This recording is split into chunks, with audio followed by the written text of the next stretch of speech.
नमस्कार, आदाब, सत श्री अकाल दोस्तों। स्वागत है आप सभी का एक्सपी क्लासेस में। और लीजिए हम दोबारा हाजिर हैं कक्षा 11 और 12 यानी इंटरमीडिएट के हिंदी के रस के टॉपिक के साथ। तो रस का जो अर्थ होता है, अगर शाब्दिक अर्थ देखें तो यानी जिस चीज का स्वाद लिया जाए वह रस है। लेकिन परिभाषा के तौर पर अगर हम देखें तो काव्य को पढ़ने, सुनने अथवा नाटक को देखने से पाठक या श्रोता अथवा दर्शक कह सकते हैं, उनको प्राप्त होने वाला विशेष आनंद रस कहलाता है। तो यहाँ पर आप देख रहे हैं कि रस का जो आशय है वो किसी भी, चाहे सिनेमा ले लीजिए, चाहे आप किसी चीज को पढ़ रहे हैं, किसी सिनेमा को या दृश्य को देख रहे हैं, तो उसके द्वारा जो आपको आनंद प्राप्त हो रहा है वह रस कहलाता है। ये हो गई उसकी साहित्यिक परिभाषा। आप चलिए देखते हैं कि जो साहित्य है उसमें रस के अवयव कौन कौन से हैं। रस के जो अवयव हैं वो 4 हैं: स्थायी भाव, विभाव, अनुभाव और संचारी भाव। संचारी भाव को व्यभिचारी भाव भी कहते हैं। तो अगर हम स्थायी भाव की बात करें, देखिए पेन और कॉपी लेकर बिल्कुल सीट बेल्ट बांधकर एकदम तैयार हो जाइए पढ़ने के लिए। आज का जो हमारा टॉपिक है बहुत ही महत्वपूर्ण है, बहुत ही आपको पढ़ने में बहुत ही ज्यादा मजा आएगा। तो चलिए इस स्थायी भाव के बारे में जानते हैं। जो स्थायी भाव होता है वो क्या होता है, प्रत्येक व्यक्ति के अंतःमन में भाव होते हैं, विभिन्न प्रकार के भाव होते हैं। इंसान को गुस्सा भी आता है, प्रेम का भाव भी होता है, गुस्से का भाव भी होता है, और रोता भी है इंसान, हंसता भी है इंसान। तो ये जो भाव हैं यही स्थायी भाव के अंतर्गत आते हैं। तो यानी कि हम कह सकते हैं, आप चाहें तो परिभाषा आपकी कॉपी में नोट कर सकते हैं कि हमारे अंतःमन में जो उपस्थित भाव होते हैं, और ये जो स्थायी भाव होते हैं वो विभाव, अनुभाव, संचारी भाव के बाद जागृत होते हैं। यानी जो विभाव, अनुभाव और संचारी भाव की प्रक्रिया चलती है उसके बाद जागृत जो भाव होते हैं वो स्थायी भाव होते हैं। ये 11 होते हैं, और जो आने वाले रसों के भेद हैं, 11 के 11 भेद में प्रत्येक एक स्थायी भाव कार्य करता है। उसके बारे में हम जानकारी आगे आने वाली वीडियो में हमें मिल जाएगी। विभाव, अब विभाव क्या होता है? तो विभाव वो है जो भाव को यानी स्थायी भाव को जगाने का कार्य करे, वही हो गया विभाव। ये कोई वस्तु भी हो सकती है, कोई स्थान भी हो सकता है। अब मान लीजिए हमने कोई स्थान देखा, हमने किसी मंदिर को देखा, तो हमारे अंदर भक्ति वाला स्थायी भाव यानी भक्ति का जो स्थायी भाव होता है वो हमारे अंदर जागृत हो गया। तो यही चीज है कि स्थायी भाव को जगाने के लिए जो कारण होते हैं वो विभाव होता है। अनुभाव क्या है? अनुभाव वो है, जैसे अगर कोई व्यक्ति है तो जब उसके अंदर वो भाव जागृत होता है उसके द्वारा की गई शारीरिक चेष्टाएं, यानी वो हंस रहा है, वो रो रहा है, उसके अंदर क्रोध उत्पन्न हो गया, उसके अंदर प्रेम उत्पन्न हो गया, इसको जब वो शारीरिक चेष्टा के द्वारा दिखाता है तो यही अनुभाव होता है। अब शारीरिक चेष्टा किस प्रकार से हो सकती है कि मान लीजिए किसी इंसान को गुस्सा आ रहा है तो उसकी आंखें चौड़ी हो जाएंगी, वो गुस्से में देखना शुरू कर देगा। और अगर किसी इंसान को हंसी आ रही तो मुस्कुराना शुरू कर देगा, उसके चेहरे की लालिमा बदल जाएगी। तो यही चीज अनुभाव हो गया। अब अगर हम संचारी भाव की बात करें, संचारी मतलब हो गया साथ में संचरण करने वाला, साथ में चलने वाला। स्थायी भाव के साथ विभिन्न प्रकार के और भी भाव होते हैं जो साथ में संचरण करते हैं, लेकिन ये स्थायी नहीं होते क्योंकि ये अल्प समय के लिए होते हैं, व्यभिचारी होते हैं, बदलते रहते हैं। क्या पता श्रृंगार रस में जो संचारी भाव है वह किसी और अन्य रस में भी कार्य कर रहा हो, हास रस में भी कार्य कर रहा हो, इसके अलावा भक्ति रस में भी कार्य कर रहा हो, वात्सल्य रस में भी कार्य कर रहा हो। यह भी जब हम आगे वीडियो देखेंगे तो हम आपको बताएंगे कि एक ही प्रकार का संचारी भाव अन्य प्रकार के रसों में भी कार्य करता है। तो यहाँ पर हम जान गए कि संचारी भाव जो है वो स्थायी भाव के साथ में संचरण करता है, साथ में चलता है, लेकिन ये अल्प समय के लिए होता है, क्षणिक होता है, इसको क्षणिक भाव भी कहते हैं, और बदलता रहता है। ये रस के भेद के बारे में चर्चा करते हैं। मुख्य रूप से रस के 10 भेद होते हैं जिनको आप इस दोहे के माध्यम से याद रख सकते हैं। श्रृंगार हास्य करुण वीर रौद्र भयानका बीभत्साद्भुत शांताश्च वात्सलश्च रसादस। तो ये दोहा आप ध्यान रख सकते हैं। इसके अतिरिक्त भक्ति रस को भी शामिल किया जाता है। तो हमारे 11 रस पूरे हो गए। अब श्रृंगार रस के बारे में बात करते हैं। इसका स्थायी भाव होता है रति, विवाह होता है नायक एवं नायिका, या पति एवं पत्नी। जो रति होता है उसका अर्थ होता है प्रेम, रति को ही हम प्रेम बोलते हैं। और जो विवाह है नायक एवं नायिका, यही कारण होते हैं जिनकी वजह से जो स्थायी भाव रति है वो जागृत होता है। अब अनुभव, अनुभव मतलब कि चेष्टाएं इंसान किस प्रकार की करता है। इस जो श्रृंगार रस होता है उसमें स्पर्श होता है, आलिंगन होता है, मुस्कान देखने को मिलती है, आंसू देखने को मिलते हैं, इत्यादि प्रकार के हमें जो चेष्टाएं हैं वो देखने को मिलती है। अब संचारी भाव यानी कि कौन कौन से भाव हैं जो श्रृंगार रस के रति के साथ चलते हैं, तो वो है हर्ष, लज्जा, स्मृति, आवेग, उन्माद, रुदन, इन प्रकार के ये संचारी भाव हैं जो साथ में चलते हैं। अगर हम परिभाषा की बात करें तो परिभाषा ये है कि जब नायक एवं नायिका के मन में एक दूसरे के प्रति प्रेम या लगाव उत्पन्न होकर विभाव, अनुभव तथा संचारी भाव के द्वारा रति का स्थायी भाव जागृत होता है, तो यह श्रृंगार रस कहलाता है। अब देखिए, नायक एवं नायिका के मन में एक दूसरे के लिए प्रेम उत्पन्न हुआ, लगाव उत्पन्न हुआ, इसके द्वारा जो क्रिया हुई उसमें विभाव, अनुभव तथा संचारी भाव के द्वारा रति का स्थायी भाव जागृत हो रहा है, तो यहां पर श्रृंगार रस होगा। यानी कि ये समझ लीजिए कि प्रेम से संबंधित दो जोड़े, एक कोई जोड़ा है स्त्री पुरुष, उनके प्रेम से संबंधित जो भाव उत्पन्न होगा वो स्थायी भाव जो रति का उत्पन्न होगा वो उसमें श्रृंगार रस होगा। इसके दो भेद होते हैं, संयोग श्रृंगार और वियोग श्रृंगार। अब वियोग श्रृंगार को हम विप्रलंब श्रृंगार भी बोलते हैं। अगर हम संयोग श्रृंगार की बात करें तो इसमें मिलन दिखाते हैं, नायक नायिका का मिलन दिखाया जाता है। और अगर हम वियोग श्रृंगार की बात करें तो इसमें नायक और नायिका दूर दूर होते हैं और उसके आधार पर उनके प्रेम को दर्शाया जाता है, वो एक दूसरे को कितना याद कर रहे हैं ये चीज दिखाई जाती है वियोग श्रृंगार में। अब अगर हम संयोग श्रृंगार की परिभाषा देखें तो ये दिया गया है कि जहां नायक और नायिका का मिलन हो वहां संयोग श्रृंगार होता है। अब सिर्फ मिलन से बात नहीं होती, मिलन होने के बाद जो उनके अंदर प्रेम का स्थायी भाव जागृत होता है, रति जागृत होती है, उसके द्वारा बना हुआ श्रृंगार संयोग श्रृंगार है। तो ये आप याद रख सकते हैं कि मिलन जहां पर होगा वहां संयोग होगा। इसका उदाहरण देखिए, कहत नटत रीझत खीजत मिलत खिलत लजयात भरे भवन में करत हैं नैनौ ही सो बात। अब देखिए कितना सुंदर दोहा है, प्रेम से भरा हुआ। कहत यानी कि नायक यहां पर प्रेम के बारे में बता रहा है, अपना प्रेम कह रहा है नायिका से। और नटत यानी कि जो नायिका है वो इनकार कर रही है। रीझत, अब रीझत मतलब जो नायक है वो और ज्यादा अपना प्रेम दर्शाता है और रीझ रहा है उसके लिए। और खीजत यानी कि नायिका गुस्सा हो रही है। तो एक एक जो शब्द है वो पहले नायिका के लिए, नायक के लिए, फिर नायिका के लिए। नायक कहता है, नायिका इनकार करती है, फिर नायक और प्रेम दर्शाता है और नायिका गुस्सा होकर रूठ कर दिखाती है। अब नायक जो है मिलत यानी मिलने की बात कर रहा है, उनके मिलन की बात कर रहा है नायक, और जो नायिका है वो खिल उठती है ये बात सुनकर और दोनों लजाने लगते हैं, दोनों को शर्म आने लगती है। अब भरे भवन में करत हैं नैनो ही सो बात, यानी भवन भरा हुआ है, भवन मतलब भवन यानी घर। अब घर से ले सकते हैं कि उस भवन में या घर में वो भरा हुआ है, लोगों से भरा हुआ, उनका परिवार भी शामिल है, लेकिन फिर भी नायक और नायिका नैनों से बात कर रहे हैं, आंखों ही आंखों में इशारों से उनकी बात हो रही है। तो यहाँ पर श्रृंगार रस है, इनका प्रेम का वर्णन किया गया है, यहाँ पर संयोग श्रृंगार है। अब अगर हम वियोग श्रृंगार की बात करें तो वियोग श्रृंगार में क्या है, एक दूसरे से दूर होने की स्थिति में अब नायक नायिका बिछड़ चुके हैं, अलग हो चुके हैं या किसी भी कारणवश एक दूसरे से दूर है।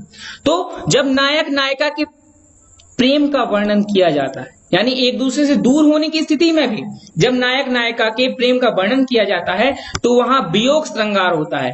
अब वियोग श्रृंगार को मैंने क्या बताया था, इसका दूसरा जो अन्य नाम है वो है विप्रलंब श्रृंगार। अब इसका दोहा देखते हैं, निस दिन बरसत नयन हमारे सदा रहत वर्षा ऋतु हम पर जब से श्याम सिधारे। तो देखिए इस दोहे से पहले थोड़ा सा ये जानकारी ले लीजिए कि ये जो दोहा है वो तब का है जब श्री कृष्ण अपनी गोपियों से दूर हो गए थे और उनकी गोपियां उनकी याद में ये दोहा गा रही हैं और अपनी जो गाथा है, जो दुख है, वो उसको ये इस प्रकार से बता रही हैं कि निस दिन बरसत नैन हमारे। निस दिन बरसत नैन हमारे मतलब हमारे नेत्रों से रोज वर्षा हो रही है, यानी आंसू निकल रहे हैं हमारे। श्री कृष्ण को याद करके आंसू निकल रहे हैं, उनके बिना हम रह नहीं पा रहे। सदा रहत वर्षा ऋतु हम पर जब से श्याम सिधारे, यानी कि वो बता रहे हैं कि हम पर तो वर्षा ऋतु कभी गई नहीं, जब से हमारे श्याम हमको छोड़कर गए हैं तब से हमारे ऊपर सदा ही वर्षा ऋतु होती रह रही। अब वर्षा ऋतु हो रही मतलब पानी नहीं बरस रहा, उनकी नेत्र बरस रहा है, उनकी नेत्रों से आंसू गिर रहे हैं। तो ये चीज हो गई वियोग श्रृंगार का उदाहरण। इसमें भी आप देखिए जो गोपियां हैं उनका अपने श्री कृष्ण के लिए, श्याम के लिए प्रेम दर्शाया जा रहा है। एक दूसरे से दूर होने पर भी प्रेम को यहां पर दर्शाया गया है। तो अब हम आगे बात करते हैं हास्यरस के बारे में, जो दूसरा रस है। हास्यरस मतलब आपको नाम से ही समझ में आ गया कि हंसी से संबंधित है। तो इसका स्थायी भाव हो गया हास, हास यानी हंसी। विभाव की बात करें, अब विभाव क्या है? वही चीज है जिसके कारण स्थायी भाव जागृत हो रहा है। अब किसके कारण स्थायी भाव यानी हंसी जागृत हो रही है? अनोखी आकृति की वस्तु के कारण या व्यक्ति के कारण। अब आपको सोचिए, अगर आप कोई अनोखी आकृति की वस्तु देख लेते हैं जिसका आकार सही नहीं हो या टेढ़ी मेढ़ी हो, उसको देखकर आपको हंसी आ जाती है, तो वही चीज है। अब अनुभव की बात करेंगे अगर, तो क्या ऐसी चीज है जिसके द्वारा विभिन्न प्रकार की चेष्टाएं पता चलती हैं कि इंसान हंसी का पात्र बन रहा है या हंसी आ रही है उसको? तो व्यक्ति की मुस्कान, चेहरे पर मुस्कान आ जाती है और मजाक करने की जो उसकी चेष्टा होती है उससे हमें पता चलता है कि उसके अंदर हास का स्थायी भाव जागृत हुआ। संचारी भाव, अब देखिए हर्ष इसमें फिर से आ गया।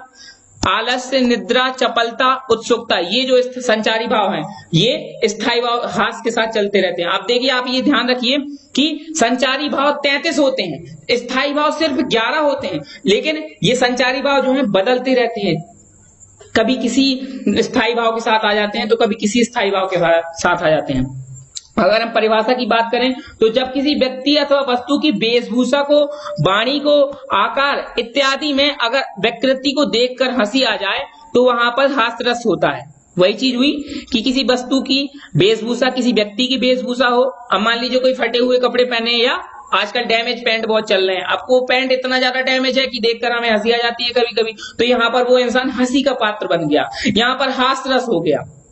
भले ही साहित्यिक रूप में नहीं हुआ लेकिन हमारे सामाजिक रूप में तो हमारे लिए हास्य का पात्र हो गया वो चीज। तो ये हास्य रस के उदाहरण की बात करें तो बिंद के बासी उदासी तपो प्रधारी महाविनु नारी दुखारे, यानी कि बिंद के पर्वत में विभिन्न तपो व्रत करने वाले मुनि जो है जाकर अपनी नारियों से, अपनी पत्नियों से उदास होकर जाकर वहां तप करने लगते हैं। और गौतम तीय तरी तुलसी सो कथा सुनी भे मुनि वृंद सुखारे, यानी गौतम जी की पत्नी की कथा सुनकर वो प्रसन्न हो गए। अब क्यों प्रसन्न हो गए, इसके पीछे थोड़ी सी कहानी है कि जो गौतम जी की पत्नी थी उनको गौतम जी ने श्राप देकर एक चट्टान के में परिवर्तित कर दिया था। और वहां से राम भगवान निकलते हैं और उनके जो पद हैं, उनके जो पैर हैं वो उस चट्टान में लगते हैं और वो एक सुंदर नारी के रूप में निकलकर आ जाती है। यानी उस चट्टान को श्री राम जी ने एक सुंदर नारी के रूप में परिवर्तित कर दिया। तो वही कथा जो गौतम जी की पत्नी की है वो सुनकर ये मुनि खुश हो जाते हैं। अब क्यों खुश हो जाते हैं? क्योंकि ये भी कल्पना करने लगते हैं कि काश हमारे साथ भी ऐसा हो जाए।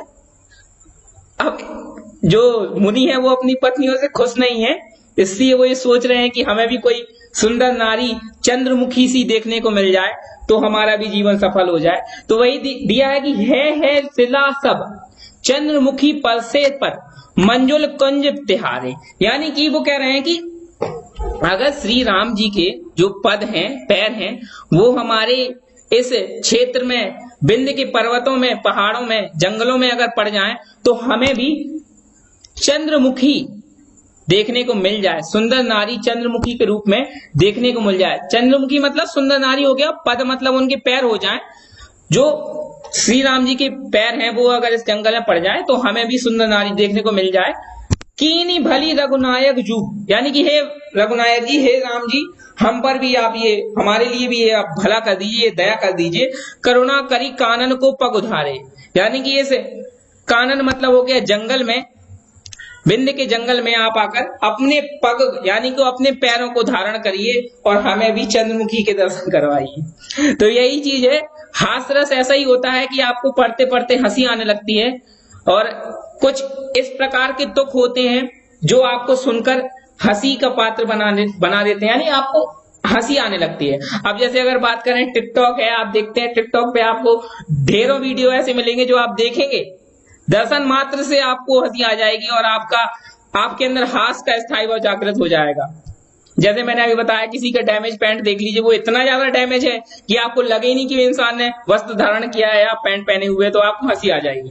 करुण रस की बात करें तो करुण रस जो है उसका स्थायी भाव शोक होता है। अब देखिए रस याद रखिएगा, पहले आया था श्रृंगार रस, फिर आया था हास रस, अब आया है करुण रस, तीसरा रस चल रहा है। कुल 11 रस हैं, तो आगे वीडियो काफी है, बिल्कुल जोश के साथ लगे रहिए, पढ़ते रहिए, आपको कोई दिक्कत नहीं रहेगी। अगर कोई दिक्कत हो भी तो आप बिल्कुल कमेंट बॉक्स पे बेझिझक बता सकते हैं, आपकी हर परेशानी को दूर किया जाएगा। शोक होता है स्थायी भाव करुण रस का। अब विभाव क्या है, यानी किसके द्वारा शोक जागृत हो रहा है, कोई शोकग्रस्त व्यक्ति है अथवा वस्तु है, उनके द्वारा शोक जागृत हो जाता है। अनुभव की बात करें, यानी कि चेष्टाएं कौन कौन सी होती हैं, शोक के कारण इंसान रुदन करता है, मूर्छा आ जाती है, भूमि पर गिर जाता है, ये चीजें होती हैं। संचारी भाव की बात करें, कौन कौन से संचारी भाव हैं जो शोक के स्थायी भाव के साथ चलते हैं, तो व्याधि है, चिंता है, स्मृति है, मोह है, ग्लानि है, दैन्य है। आगे बात करिए, अगर हम परिभाषा देखते हैं तो जब किसी प्रिय या मनचाही वस्तु के नष्ट होने या उसका कोई अनिष्ट होने पर हृदय शोक से भर जाए, तब वहां पर करुण रस जागृत होता है। कोई भी आपके लिए प्रिय वस्तु है, आपकी प्रिय वस्तु अगर नष्ट हो जाती है, मान लीजिए कोई बच्चा है, उसके पास कोई खिलौना है, उसको वो इतना ज्यादा प्रिय है और अगर वो नष्ट हो जाए तो वो बच्चा रोने लगेगा, शोक से भर जाएगा। उस छोटे से बच्चे में भी शोक का स्थायी भाव जागृत हो जाएगा। तो वहां पर करुण रस का दोहा है कि देखी सुदामा की दीन दशा, करुणा करके करुणा निधि रोए, पानी परात को हाथ छुयो नहीं, नैनन के जल सो पग धोए। अब वो वाली कहानी है, जब सुदामा जी श्री कृष्ण के पास पहुंचते हैं तो उनकी दशा देखकर करुणा से उनका हृदय भर जाता है और करुणा निधि यानी श्री कृष्ण रोते हैं। अब इतना रोते हैं, यहाँ पर अतिशयोक्ति करके बताया है कि पानी परात को हाथ छुयो नहीं, यानी पानी की परात को बिल्कुल हाथ से छुआ भी नहीं, और नैनन के जल से यानी नेत्र से जो अश्रु निकल रहे हैं उनके द्वारा उसके जल से उन्होंने उनके सुदामा जी के पांव धोए। तो यही चीज है, यहाँ पर करुण रस है, थोड़ा सा अतिशयोक्ति भी की गई है। आगे हम बात करते हैं वीर रस के बारे में। वीर रस का स्थायी भाव होता है उत्साह। सबको पता होगा कि जब कोई वीर होता है उसके अंदर कितना उत्साह होता है, कितना जोश होता है, तो वही चीज उत्साह हो गई। स्थायी भाव विभाव है शत्रु अहंकार यश की चाय। अनुभाव है प्रहार करना। जब वीर रस उत्पन्न होगा तो शारीरिक चेष्टा जो करेगा कि प्रहार करेगा, गर्वपूर्ण उक्ति करेगा, यानी गर्वपूर्ण उक्ति मतलब जय हिंद करना और यलगार हो, ये सब गर्वपूर्ण उक्तियां हैं जो वीर रस के द्वारा ही उत्पन्न होती हैं। रोमांच दिखाई देता है। संचारी भाव कौन कौन से साथ में चलते हैं स्थायी भाव के, हर्ष चलता है, उत्सुकता होती है, गर्व होता है, चपलता, ये जो संचारी भाव हैं जो स्थायी भाव उत्साह के साथ में चलते हैं। परिभाषा देखते हैं कि युद्ध करने के लिए अथवा नीति धर्म आदि की दुर्दशा को मिटाने, इसके जैसे कठिन कार्यों के लिए मन में उत्पन्न होने वाले उत्साह से वीर रस जागृत होता है। अब अगर आप कहीं युद्ध करने जा रहे हैं, आपने हमारे जो आर्मी वाले हैं उनको देखा होगा, उनके अंदर कितना उत्साह रहता है, वो युद्ध के लिए तत्पर रहते हैं, तैयार रहते हैं। और इनके अलावा भी युद्ध होते हैं, जैसे नीति को, धर्म को, इनकी दुर्दशा को सुधारने के लिए जो युद्ध किए जाते हैं, वो चाहे किसी भी प्रकार के हों, सामाजिक युद्ध हो या राजनीतिक युद्ध हो, कोई भी प्रकार का युद्ध हो सकता है। सिर्फ तलवार चलाना ही युद्ध नहीं होता है, विभिन्न प्रकार की रीतियों को, कुरीतियों को बदलना भी युद्ध होता है। तो उन चीजों के द्वारा जो स्थायी भाव उत्साह का जागृत होता है, उससे वीर रस की निष्पत्ति होती है। अब इसके उदाहरण को हम देखेंगे कि तनकर भाला यूं बोल उठा, राणा मुझको विश्राम न दे, मुझको बैरी से हृदय छोड़, तू तनिक मुझे आराम न दे। यानी कि यहाँ पर जो महाराणा प्रताप हैं उनके भाले के बारे में बताया जा रहा है कि तनकर भाला यूं बोल उठा। अब इतना उत्साह था राणा प्रताप के अंदर कि उनके भाले के अंदर भी इतना उत्साह जागृत हो गया कि वो खुद बोल उठा कि मुझे विश्राम ना दे और मुझको बैरी से हृदय छोड़, तू तनिक मुझे आराम न दे। यानी कि मैं बिल्कुल भी आराम नहीं करना चाहता, मैं युद्ध में तत्पर हूं, मैं खुद तैयार हूं, भाला खुद बोल रहा है। बीज रस का स्थायी भाव उत्साह देखने को मिलता है। आगे हम बात कर रहे हैं रौद्र रस के बारे में। तो रौद्र रस का जो स्थायी भाव है वो होता है क्रोध। रौद्र मतलब ही हो गया गुस्सा, क्रोध मतलब ही हो गया गुस्सा, तो वही स्थायी भाव रस से बिल्कुल मिलते जुलते होते हैं। विभाव है विरोधी, अनुचित बात कहने वाला व्यक्ति। अब देखिए, कोई अनुचित बात कहेगा तो आपको क्रोध आएगा, तो यही चीज है कि इसी के विभाव के कारण ही स्थायी भाव क्रोध जागृत हो गया। किसी ने अनुचित बात कही और उसके कारण आपके अंदर क्रोध का स्थायी भाव जागृत हो गया। अब अनुभाव क्या है? शस्त्र चलाना।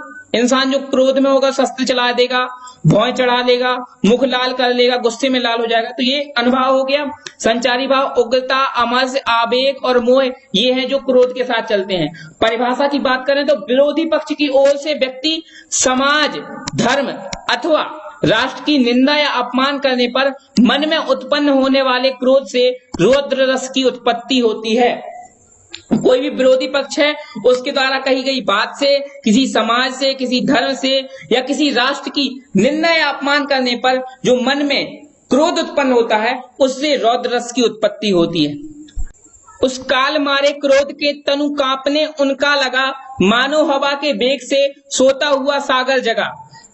तो यहां पर दिया हुआ है क्रोध के तन कांपने उनका लगा, यानी कि उस काल मारे क्रोध के, यानी गुस्से में आकर उनका तन कांपने लगा, मानो हवा के वेग से सोता हुआ सागर जगा। इतना ज्यादा तन कांप रहा था कि ये मान लीजिए जैसे हवा के वेग से सागर जग गया हो, यानी हवा चलती है तो सागर में उथल पुथल मच जाती है ना, वैसे ही क्रोध से उनके शरीर में उथल पुथल मच गई। तो ये रौद्र रस का उदाहरण हो गया। शांत रस की बात करें तो शांत रस का स्थायी भाव होता है निर्वेद, निर्वेद यानी शांति, और विभाव होता है तीर्थ यात्रा, सत्संग। जैसे आपको सत्संग से शांति मिलती है, तीर्थ यात्राओं पे जाके शांति मिलती है, वही चीज है। अनुभव हो गया पूरे रस में, पूरे शरीर में रोमांच, अश्रु, स्वतंत्र होना। संचारी भाव है हर्ष, स्मृति, निर्वेद। अब देखिए हर्ष कितने सारे स्थायी भाव के साथ साथ चलता है। उदाहरण है मेरो मन अनंत कहां सुख पावे, जैसे उड़ी जहाज को पंछी पुनी जहाज पे आवे, सूर्यदास प्रभु काम धेनु तजी छेरी कौन दुहावे। यानी यहाँ पर जो कवि हैं वो बता रहे हैं, सूरदास जी हैं कवि जो इसके दोहे के, वो है सूरदास जी। वो बता रहे हैं कि मेरा मन अनंत कहां सुख पावे। इनका कहना यह है सीधा सीधा कि भगवान की भक्ति के अलावा मेरा मन कहीं भी सुख नहीं पा रहा। जिस प्रकार से जहाज का पंछी उड़कर दोबारा जहाज पर लौट आता है, उसी प्रकार से मेरा जो मन है भगवान की भक्ति से अगर हटकर समाज में भी लग रहा है तो वो वापस, यानी समाज में हर कोई रहता है, सामाजिक क्रियाएं होती है, विभिन्न प्रकार के समाज के कार्य करने पड़ते हैं, उन सब के अलावा उनको छोड़कर वापस वो भगवान की भक्ति करना चाहते हैं। इसीलिए वो कह रहे हैं कि सूरदास प्रभु काम धेनु तजी, यानी काम धेनु यानी गाय को छोड़कर, काम धेनु यानी गाय को छोड़कर छेरी कौन दुहावे। छेरी यानी बकरी का दूध कौन लगाएगा, यानी कि जब इतनी अच्छी चीज गाय स्वरूप आपको प्राप्त हो रही है दूध के लिए, तो बकरी के दूध को महत्व कौन देगा। उसी प्रकार से जब भगवान की भक्ति, मुझे भगवान की भक्ति में आनंद मिल रहा है तो मुझे उस प्रकार का आनंद कहीं नहीं मिल सकता। तो वही चीज यहाँ पर दी गई है। यहाँ पर शांत रस है। अब अगर शांत रस की परिभाषा की बात करें तो शांत रस की परिभाषा वही चीज है जहां पर आपको विभिन्न प्रकार के सुख की प्राप्ति हो, शांति मिले, वही चीज है। तो अगर हम परिभाषा रूप में बात करें तो तत्व ज्ञान, संसार की क्षण भंगुरता तथा सांसारिक विषय भोगों की असारता से उत्पन्न होने वाले वैराग्य से शांत रस की उत्पत्ति होती है। जब इंसान सामाजिक क्रियाकलापों से, संसार की क्षण भंगुरता से और विभिन्न प्रकार के तत्व ज्ञान से जब इंसान बिल्कुल आसक्त हो जाता है, छक जाता है, भर जाता है उसका मन, तो उसके अंदर वैराग्य से शांत रस की उत्पत्ति होती है। ठीक, ये समझ में आ गया होगा आपको। आगे बात करेंगे अद्भुत रस के बारे में। अद्भुत रस का स्थायी भाव होता है विस्मय। विस्मय मतलब विस्मृत होना या चकित होना या बिल्कुल चौंक जाना, वो चीज हो गई अद्भुत। तो विभाव कैसे जागृत होता है, विभाव के कौन से कारण है जिनके द्वारा ये स्थायी भाव जागृत होता है। ये है अलौकिक वस्तुओं के दर्शन से, श्रवण और कीर्तन से। अनुभव है रोमांच, दांतों तले अंगुली दबाना। आप जब आप किसी चीज से विस्मित हो जाते हैं, चौंक जाते हैं तो दांतों तले अंगुली दबा लेते हैं, वही चीज है। आंखें फाड़ना, आंखें फाड़ के देखने लगते हैं। संचारी भाव है हर्ष, फिर से आ गया, हर्ष चलता है साथ में स्थायी भाव के। उत्सुकता, मोह, भ्रांति, आवेग, ये इसके संचारी भाव हो गए। अब परिभाषा की बात करें तो किसी असाधारण, अलौकिक या आश्चर्यजनक वस्तु, दृश्य या घटना को देखने सुनने से मन का चकित होकर विस्मय में आ जाना ही अद्भुत रस की उत्पत्ति करता है। तो यहाँ पर सीधी सीधी परिभाषा बहुत आसान है, आपको तुरंत समझ में आ जाएगी। किसी भी हम असाधारण वस्तु को देखते हैं, अलौकिक वस्तु को देखते हैं, या कोई भी ऐसी वस्तु जो हमें आश्चर्यचकित कर देती है, उसको देखने से, सुनने से मन में विस्मय का जो स्थायी भाव जागृत होता है, उसके द्वारा अद्भुत रस की उत्पत्ति होती है। अगर हम जो उदाहरण है उसकी बात करें तो बहुत ही सुंदर उदाहरण है। आप सभी ने इस चीज को सुना होगा, आप इसको भजन कीर्तन में गाते होंगे। भय प्रकट कृपाला, दीन दयाला, कौशल्या हितकारी, हर्षित महतारी, मुनि मन हारी, अद्भुत रूप निहारी। अब क्या है, यहाँ पर भगवान राम के जो रूप है इसके बारे में विस्मृत, यानी कि ये कह रहे हैं कि बहुत ही प्रेम से परिपूर्ण होकर कह सकते हैं, और ये भी कह सकते हैं कि आश्चर्यचकित होकर। सबसे सटीक जो शब्द है वो ये है कि आश्चर्यचकित होकर। अब क्यों आश्चर्यचकित होकर, यहां पर ये नहीं दिया गया कि राम भगवान का जन्म हुआ, ये दे रहे हैं कि प्रकट हुए। भय प्रकट कृपाला, दीन दयाला, दीनों के दयाल, कौशल्या हितकारी, यानी कि कौशल्या माँ जिनकी माता हैं उनके हितकारी, हर्षित महतारी, महतारी मतलब माता जी उनकी हर्षित हो जाती है, यानी खुश हो जाती हैं, हर्ष उल्लास से भर जाती हैं। मुनि मनहारी, जो मुनि लोग हैं वो भी अपना मन हार बैठे हैं। तो हर्षित महतारी, मुनि मनहारी, अद्भुत रूप निहारी। अद्भुत रूप यानी कि जो अद्भुत रूप है भगवान राम का, उसको निहार कर, उसको देख कर जो कौशल्या माँ है उनकी माता है और जो मुनि लोग हैं वो आश्चर्यचकित हो गए हैं। अद्भुत लग रहा है उनको कि ये भगवान राम इतने सुंदर हैं, इतने उनका रूप इतना अच्छा है, ये देखकर अद्भुत विस्मय में आ गए हैं। भयानक रस की हम बात करें तो भयानक रस का स्थायी भाव है भय, और विभाव है भयावह स्वर, भयंकर चेष्टाएं। अनुभाव है मूर्छा, रुदन, पसीना छूटना, पसीना छूटने लगता है जब हम कोई भयानक चीज देखते हैं ना। मुंह का सूखना, मुंह सूखने लगता है, हमें प्यास लगने लगती है। संचारी भाव है चिंता, त्रास, सम्मोह और दैन्य। अब परिभाषा की बात करें तो किसी बात को सुनने, किसी वस्तु या व्यक्ति को देखने अथवा उसकी कल्पना करने से मन में भय छा जाए। अगर भय छा जाए तो उस वर्णन में भयानक रस विद्यमान होता है। कोई भी ऐसी वस्तु है जिसको सुनने से, किसी वस्तु को देखने से या उसकी कल्पना करने से आपके मन में भय छा जाए, उस वर्णन में भयानक रस विद्यमान। इसका उदाहरण है एक और अजगरही, लखी एक और मृगराय, यानी एक तरफ तो अजगर है, अजगर मतलब जो बड़ा वाला सांप होता है, निगल जाता है वो, और एक और मृगराय, मृगराय मतलब शेर। अब एक इंसान के एक ओर तो अजगर है, एक ओर शेर है, तो इंसान डरेगा। बिकल बटो ही बीच ही, परयो मूर्छा आए, यानी कि इंसान बीच में फंस गया है और मूर्छित होकर गिर जाता है। इस दोहे का सीधा सीधा सिर्फ इतना ही अर्थ है कि एक और अजगर है, एक और शेर है, और उसकी वजह से इंसान मूर्छा खाकर गिर गया। ये चीज भयानक रस का उदाहरण हो गई। बीभत्स रस के बारे में बात करें तो बीभत्स रस का जो स्थायी भाव है वो है जुगुप्सा। विभाव कौन कौन से हैं? रक्त, अस्थि, मांस, शव का सड़ना, यानी इनके कारण जुगुप्सा उत्पन्न होती है। अनुभाव है घृणा करना, मोह बनाना या थूकना। अब देखिए अगर आप कहीं मांस देख लेते हैं, शव का सड़ना देख लेंगे तो थूकेंगे, घृणा करेंगे, मोह बनाएंगे, वही चीज है। संचारी भाव है ग्लानि, मोह, शंका, व्याधि और आवेग। परिभाषा देखें तो घृणा उत्पन्न करने वाली वस्तुओं को देख सुनकर मन में उत्पन्न होने वाले भाव बीभत्स रस को उत्पन्न करते हैं। तो घृणा करने वाली वस्तुएं देखते हैं तो हमारे अंदर बीभत्स रस उत्पन्न हो जाता है। इसका उदाहरण है सिर पर बैठे हो काग, आंख दो खात निकारत, खींचत जीभई स्यार, अते आनंद कर धारत, गीत जांग कहे खोद खोद के मांस उचारत, स्वान आंगुरिन काट काट के खात विचारत। अब देखिए सिर पर बैठे हो काग, काग मतलब कौवा। यहाँ पर जो बात हो रही है वो किसी शव की बात हो रही है। आप मनुष्य का शव भी समझ सकते हैं और किसी जानवर का शव भी समझ सकते हैं। सिर पर बैठे हो काग, काग मतलब कौवा बैठ गया है शव के सिर पर, और आंख दो खात निकारत, तो उसकी दोनों आंखें उसने निकाल ली है, नोच ली है, उसको खा रहा है। खींचत जीभ स्यार, जो स्यार है वो जीभ खींच रहा है और अति आनंद कर धारण, और उसके मांस को बहुत ही आनंद के साथ खा रहा है, अपने अंदर धारण कर रहा है। गीध यानी गिद्ध जो है वो जांग का है खोद खोद के मांस उचारत, जो जांग का मांस है वो खोद खोद कर निकाल रहा है। स्वान जो है यानी कुत्ता, कुत्ता जो है वो अंगुरीन काट काट के खाते विचारत, उसकी उंगलियों को, जो सव है उसकी उंगली को काट काट के खा रहा। वात्सल्य रस की बात करें तो वात्सल्य रस का स्थायी भाव है स्नेह, विभाव है बालहट, बालक की चेष्टाएं, तुतलाना, अनुभव होता है बच्चों को गोद में लेना, थपथपाना, आलिंगन करना, सिर पर हाथ फेरना। संचारी भाव होता है हर्ष, आवेग, मोह, गर्व, चिंता। जैसा कि वात्सल्य रस से समझ में आ रहा है, वात्सल्यता दिखाई जा रही है, छोटे बच्चों के जो क्रियाकलाप हैं उन पर मोहित हो जाना वात्सल्य रस का ही एक अंग है।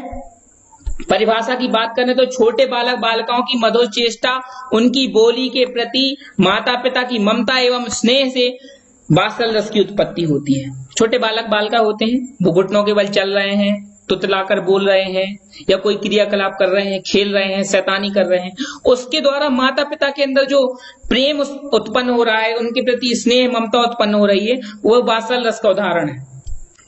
तो बाल दशा मुख निरख जसोदा, पुनि पुनि नंद बुलावत, अचरा तकले ढाक, सूर्य के प्रभु को दूध पियावत। यानी कि श्री कृष्ण की बात हो रही है। बाल दशा मुख निरख जसोदा, यानी जो श्री कृष्ण उनके बाल यानी बालक हैं वो छोटे से, उनकी मुख को देखकर, उनकी दशा को देखकर जो जसोदा माँ है वो बार बार नंद बाबा को बुलाती हैं और अचरा ले तक ले ढाक यानी आंचल तक ढांक कर सूर्य के प्रभु को दूध पिवाला, तो उनके सूर्य के प्रभु यानी श्री कृष्ण जी को दूध पिवाती हैं। तो वही चीज है कि यहाँ पर श्री कृष्ण की वात्सल्यता पर मोहित हो रहे हैं और यहाँ पर वात्सल्य रस है। भक्ति रस की बात करें तो भक्ति रस है वहां पर जहां पर स्थायी भाव भगवत विषयक रति जागृत होती है।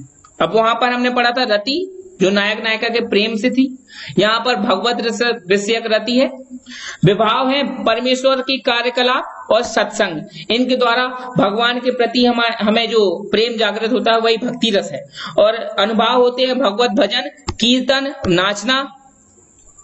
संचारी भाव है निर्वेद, हर्ष, मति। अब देखिए हर्ष जो संचारी भाव है वो लगभग हर जगह आया है, जहां पर भी खुशी और उल्लास की बात हो रही है, प्रेम की बात हो रही है, वहां हर्ष उपस्थित मिलेगा आपको संचारी भाव में। अब अगर इसकी परिभाषा हम देखेंगे तो भगवत अनुरक्ति तथा अनुराग के वर्णन से भक्ति रस की उत्पत्ति होती है। भगवत अनुरक्ति मतलब भगवान के भजन कीर्तन से, अनुराग से भगवान के प्रति प्रेम से, उनके वर्णन से जो भक्ति रस उसकी उत्पत्ति होती है। उदाहरण हम देखेंगे तो मेरे तो गिरधर गोपाल दूसरो ना कोई, जाके सिर मारे मुकुट मेरे पति सोई। अब ये जो दोहा है वो मीरा जी का है, मीरा जी हैं उनका है, और यहाँ पर श्री कृष्ण के लिए ये बोल रहे हैं कि मेरे तो गिरधर गोपाल यानी मेरे सिर्फ और सिर्फ गिरधर गोपाल हैं और दूसरा कोई नहीं, सिर्फ गिरधर गोपाल है मेरे और दूसरा कोई नहीं है। जाके सिर मारे मुकुट यानी जिनके सिर पर मुकुट बंधा है मेरे पति सोई। उन्होंने यहाँ पर श्री कृष्ण को अपने पति के रूप में स्वीकार कर लिया है और वो समझती हैं कि उनके अलावा उनका इस दुनिया में संसार में कोई भी नहीं। तो यहाँ पर भक्ति रस है, तो ये प्रेम भक्ति रस से परिपूर्ण है। मीरा जी श्री कृष्ण की भक्ति में लीन थी, बहुत ज्यादा उनको पति के रूप में भले ही स्वीकार किया, लेकिन उनकी हमेशा भक्ति रस के 11 के 11 भेद मैंने आपके समक्ष प्रस्तुत किए। उनको बाकायदा स्थायी भाव, परिभाषा, विभाव, अनुभाव, संचारी भाव और उदाहरण, दोहा रूपी उदाहरण के द्वारा मैंने आपको ये बताया है जो आज टॉपिक, वो आप बहुत अच्छे से बार बार देखकर, मेहनत करके और लिख कर तैयार करें। दोहे को जरूर आप लिखें, क्योंकि आप जब दोहे को लिखेंगे तो आपको लिखने की थोड़ी हैबिट अच्छी होगी और साथ ही साथ आपको वो दोहा लिख कर तैयार हो जाएगा। और एक बात मैं जरूर कहना चाहूंगा कि जो आपके पेपर में जो आता है वो सिर्फ 2 नंबर का रस आता है और उसमें आपसे किसी भी रस की परिभाषा स्थायी भाव सहित और साथ ही साथ आपको उसका उदाहरण जरूर लिखना पड़ता है। इसलिए आप उदाहरण को बार बार लिखकर प्रयास करें, क्योंकि जब आप मेहनत करते हैं तो आप सफलता की एक सीढ़ी चढ़ जाते हैं और आप बहुत बेहतर से बेहतर परफॉर्मेंस कर दिखाते हैं। अन्य उदाहरण यहाँ पर दिए हैं जो आप कमेंट बॉक्स पर जरूर बताएं, क्योंकि जब आपको तैयार होगा तो आपको बिल्कुल आसान सा लगेगा इनको बताना। उदाहरण है सोहेत कर नवनीत लिए, घुटुरुन चलत रेणु तन मंडित, मुख दधि लेप लिए। तो ये उदाहरण है और इसके अंतर्गत कुछ ऐसे शब्द हैं जिनको देखकर आप तुरंत समझ जाएंगे कि कौन सा इसमें रस छुपा हुआ है। अगला उदाहरण है हे खग मृग हे मधुकर सैनी, तुम देखी सीता मृग रैनी। तीसरा उदाहरण है भाखे लखुन कुटिल भई मोहे, रदपट फरकट नयन रिसोहे। तो ये उदाहरण है जो आप कमेंट बॉक्स पर कमेंट करके जरूर बताएं और आगे मिलेंगे इसी उत्साह, इसी जुनून, इसी जोश के साथ अपने एक नए वीडियो के साथ। तब तक के लिए घर में रहें, सुरक्षित रहें, तैयारी जारी रखें, बेहतर से बेहतर करने का प्रयास करें। धन्यवाद।